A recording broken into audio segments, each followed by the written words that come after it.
Pasada ng mga balita mula sa Pilipinas para sa mga Pilipino saan man sa mundo. Ang Pilipinas ngayon.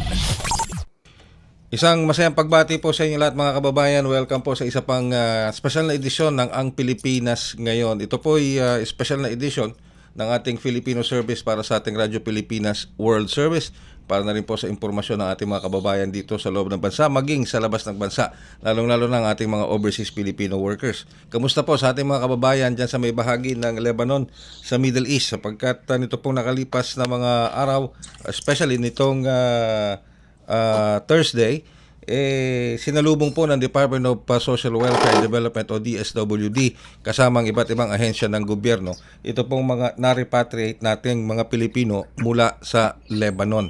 At para makakuha po tayo ng karagdagang detalye tungkol dito, nasa linya na po natin ang komunikasyon ng ating butihing Assistant Secretary ng Department of Social Welfare and Development, walang iba kundi si Assistant Secretary Irene Dumlao. Asek Irene, magandang araw po at welcome sa Ang Pilipinas ngayon dito po sa Radyo Pilipinas World Service.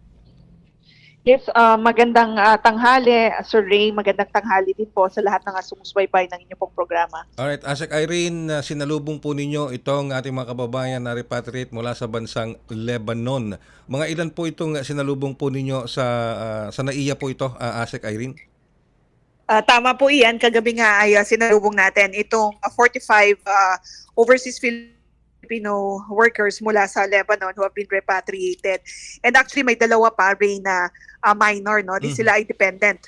So, the mga dependents, I mean to say. So, 45 of the adult overseas Filipino workers who have been repatriated were extended assistance.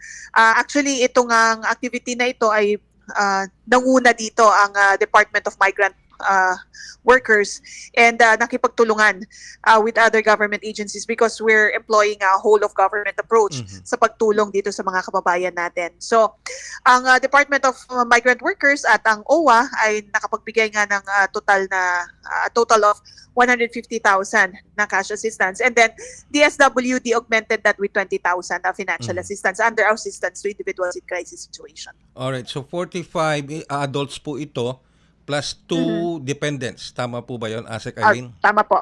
Okay, so in total, That's correct, Ray. 47 plus the 2 dependents. Ano po? And 150,000 ang naibigay sa kanila from DMW plus 20,000 mula That's po correct. sa DSWD. Tama po iyan. May karagdagang 20,000 from DSWD. And of course, non-monetary assistance from DOH and TESDA. Alright, it's a sabi nga natin, whole of government approach. May synergy ng iba't ibang mga ahensya ng gobyerno na sumalubong diyan sa ating mga kababayan mula sa Lebanon. So, from this point on, Asek Irene, ano ang plano ng DSWD bukod dito sa financial assistance? Ano pa ang plano ng DSWD para dito sa 45 Filipino repatriates natin from Lebanon, including yung dalawang dependents? Magkakaroon ba ng problema sa pag-process dun sa dalawang dependents, Asek Irene? Wala naman tayong nakikita na magiging problema. But DSWD will continue to collaborate and work with the DMW and OWA and of course other government agencies so that kung kinakailangan pa ng karagdagang intervention, DSWD would come in and extend assistance. Dahil halimbawa, Ray, may mga kababayan tayo na ayaw na pong bumalik ng Lebanon or nais nila na dito na lang po manuluyan sa ating bansa, dito po maghanap buhay o dito po magkaroon ng trabaho dahil nga po TESDA is coming in to provide training.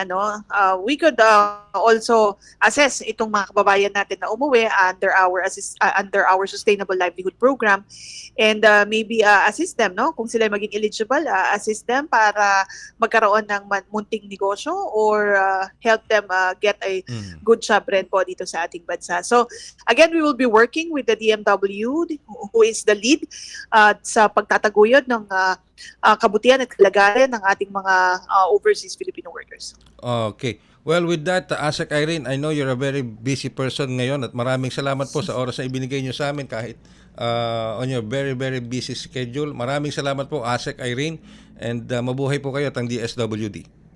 Maraming salamat din po, Ray, sa pagkakataon. Magandang umaga.